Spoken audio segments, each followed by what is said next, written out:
Hi guys, welcome back to the channel. My name is Nakul.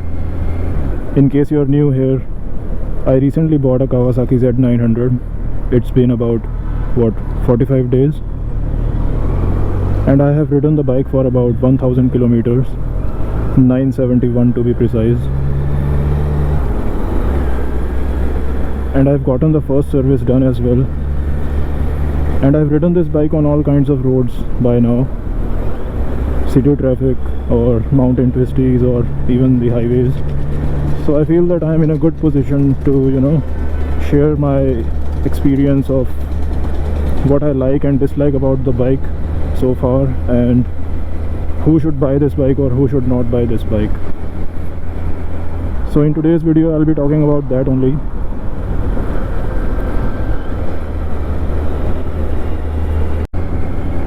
Now let's start with the likes first, and let's come to the heart of the matter, the engine of the bike. So it produces about 125 bhp and 98 newton meters of torque, which is quite a lot on paper, and it translates well to the real world performance as well. So the bike has ample amounts of power at any stage of the rev band. So you don't need to downshift a lot. The power is available right at the beginning. So that's something that I really like about it.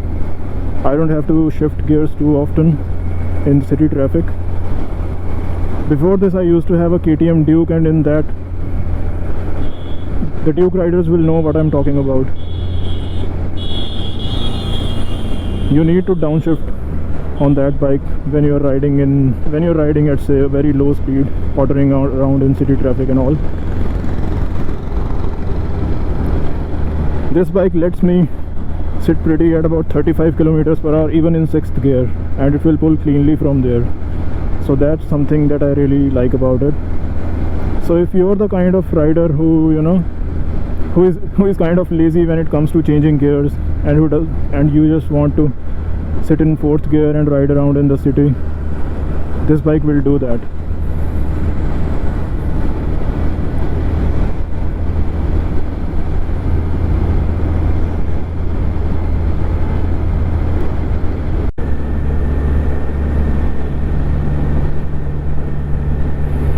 Okay, so after the engine, the second observation that I've had so far is the braking performance of the bike.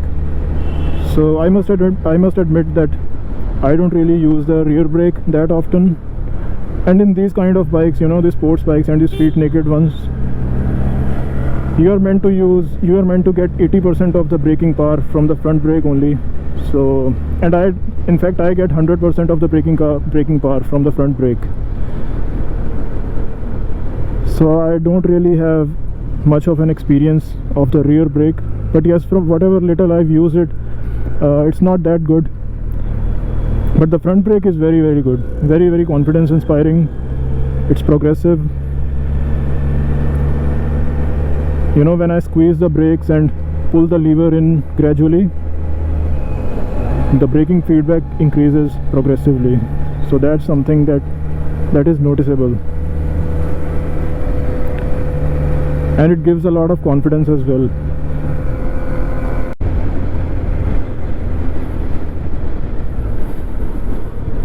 So I was talking about the braking performance of the bike.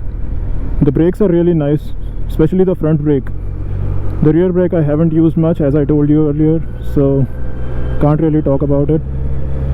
But yeah, the front brake is very, very nice, progressive feedback, and the bike stops in a straight line quickly.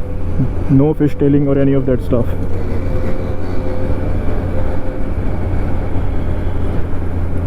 What's next? Okay, let's talk about the ride quality and suspension. The suspension settings of the bike are a little stiff, but not that stiff as some of the other bikes. Like the full-blown sports bikes obviously will have a stiffer suspension than this one. But yes, this one is stiff as well. So if you ride on roads that have bumps and undulations, you are going to feel that. So obviously, but then it's a street naked bike, so you can't really expect adventure tourer level of ride comfort in this one. The next thing that I'll talk about is the fuel economy that I'm getting. I don't know if you can see, but I'm getting around 20.3 kilometers per liter for the initial 976 kilometers that I've ridden this bike, which is very, very good considering the fact that it's a 950cc 4-cylinder bike. You can't really expect much more than that. And that, coupled with its 17-liter fuel tank, you are looking at a tank range of about 340 kilometers, which is very good for a bike of this category.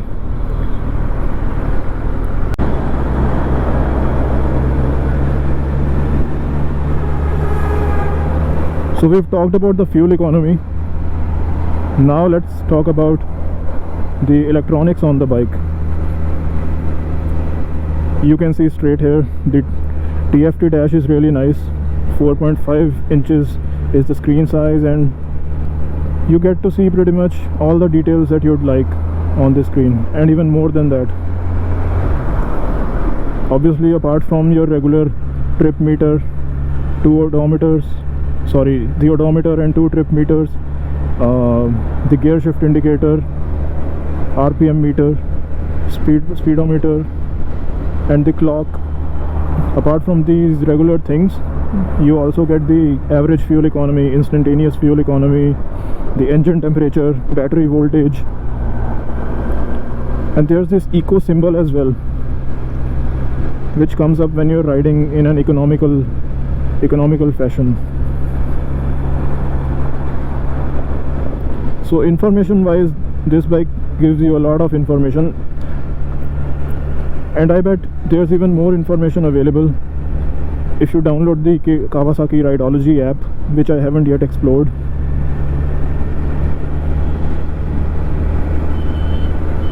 What else? Yeah, so in the electronics part, the bike also has 3 levels of traction control and 4 riding modes as well. Right now I'm in road mode. One mode lower than this is the rain mode, and even more lower than this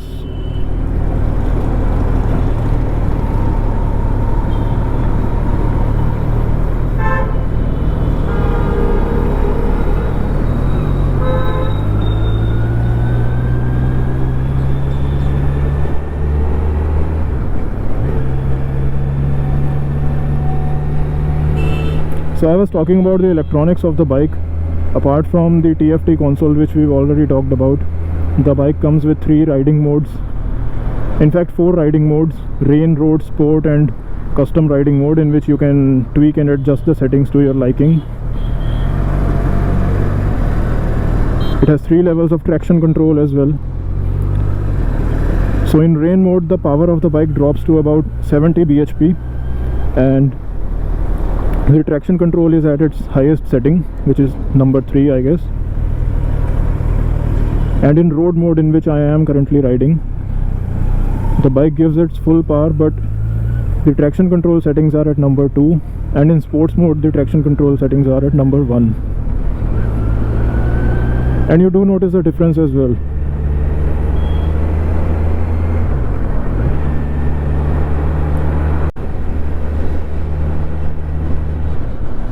Another thing that I'd like to talk about is obviously the sound of the bike. Being an inline 4, you can expect, a sweet symphony coming from the engine, and the bike doesn't disappoint with that. I think this is the best sounding bike under 10 lakh rupees right now. Not under 10 lakh rupees. It cost me about 10 lakh 5,000 rupees on road New Delhi, so the bike has crossed 10 lakh rupees. About a year earlier it did used to fall under the 10 lakh mark. But yeah, the exhaust note of the bike is amazing, even the stock exhaust. And if you put a full system custom exhaust, then it's only going to get better and louder and more attention grabbing as well. Something that I don't want to do right now, but we'll see in the future.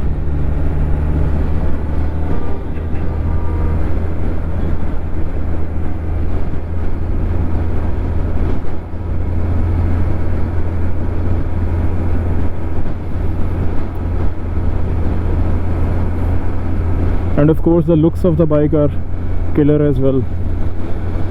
Let's talk about some of the things that I don't like about it, or some of the quirks or negative things that I've noted in my initial 1000 kilometers. The first thing which bothers me is that sometimes the bike fails to go from neutral to the first gear. Let's say I'm standing at a traffic signal and waiting for the light to go green, and I'm in neutral, and as soon as the light goes green and I want to go from neutral to first, the bike just doesn't do it.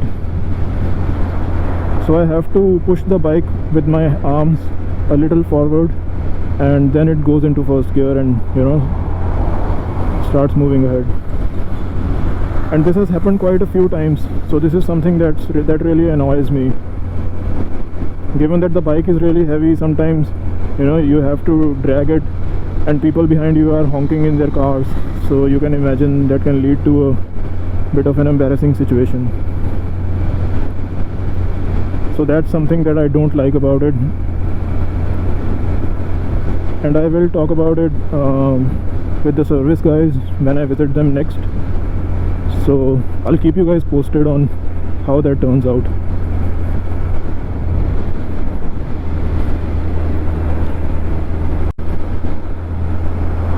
Another disadvantage that I want to talk about is that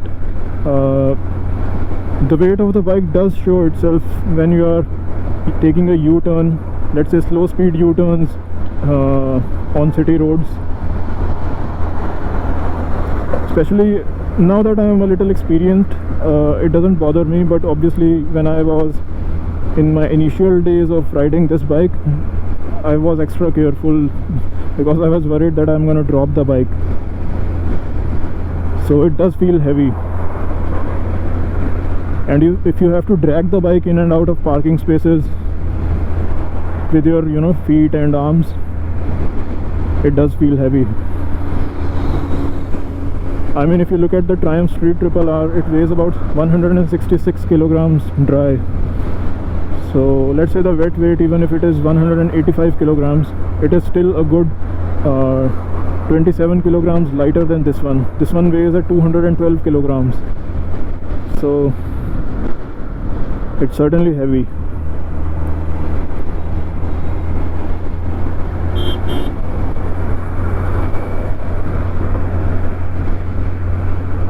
But it does lend itself to an advantage as well, in the sense that the bike feels very stable and planted when you're riding around on the highway at high speeds. The crosswinds don't bother you much. So in that sense, the weight of the bike plays to its advantage as well.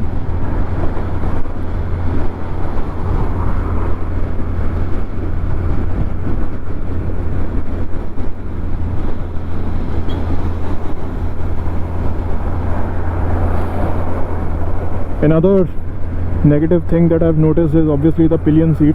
It's not a negative thing for me, but for some of the viewers it might be a deal breaker. If you want to do two-up riding with your partner, then please stay away from this bike. The pillion seat is pathetic on this, and if you, let's say if you do have a pillion sitting behind you, whenever you brake, their weight is going to fall on you. So it's not going to be a comfortable experience for you either. So if you want to do two-up riding, then look at some other bike. I think all the naked bikes are not really pillion friendly. If you look at the Triumph Street Triple R or the Yamaha MT-09 or the BMW F900R, all of them have, you know, the pillion seats are mere formalities. They are not really good, not really usable. In fact, I'm thinking of changing the pillion seat and getting a cowl fitted there. It looks much better. Anyways, I'm not using the pillion seat, so we'll see about that. So having talked about the gear shift problem and the weight problem, another thing that I find that goes against this bike is that it doesn't have a quick shifter and an auto blipper. The price point at which this bike comes, I think it should have had a quick shifter and an auto blipper. Even the KTMs have a quick shifter. So this is something that Kawasaki should look into improving.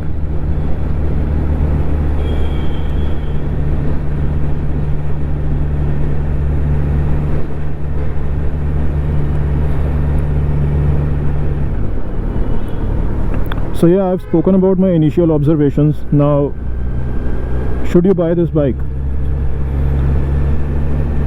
Well, if you have 10 lakh rupees to spare and you want an inline 4 bike, you want that 4-cylinder sound and you want that big bike feel,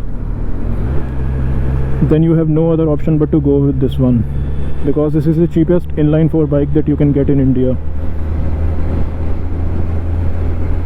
Second thing that you should keep in mind is that you should be okay with wind blast, because being a naked bike, obviously there's going to be a lot of wind blast once you go past 120.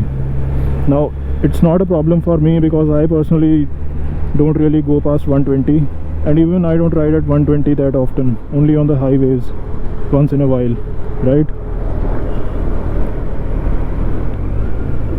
So it's not an issue for me, but for someone who does extensive touring and, you know, rides a lot,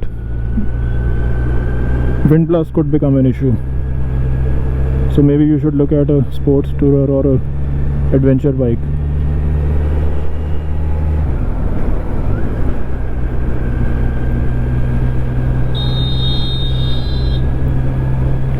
Another thing that goes in this bike's favor is that the Kawasaki has a very wide dealership network spread across many major cities in India. So I think there are about 15 to 18 Kawasaki dealerships in India. So it's much more as compared to Triumph and Ducati. So that is something that you should keep in mind as well. So you can buy this bike if you want that Japanese reliability and relatively more options as far as servicing is concerned.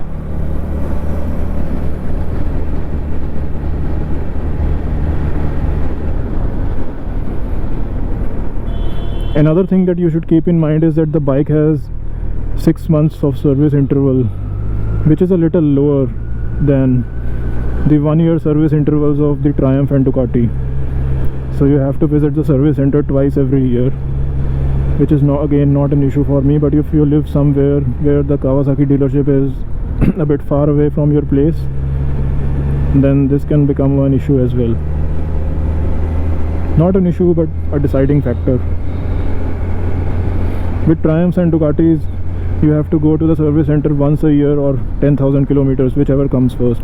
For this one, you have to get it serviced every 6 months or 6,000 kilometers, whichever comes first. So that's something that you should keep in mind.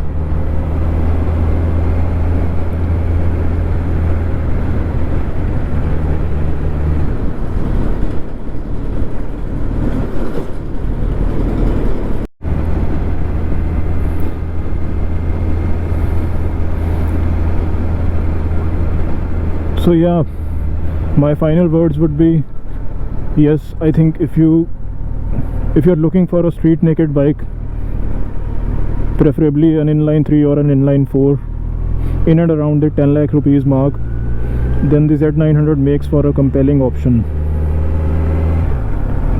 You should definitely consider it.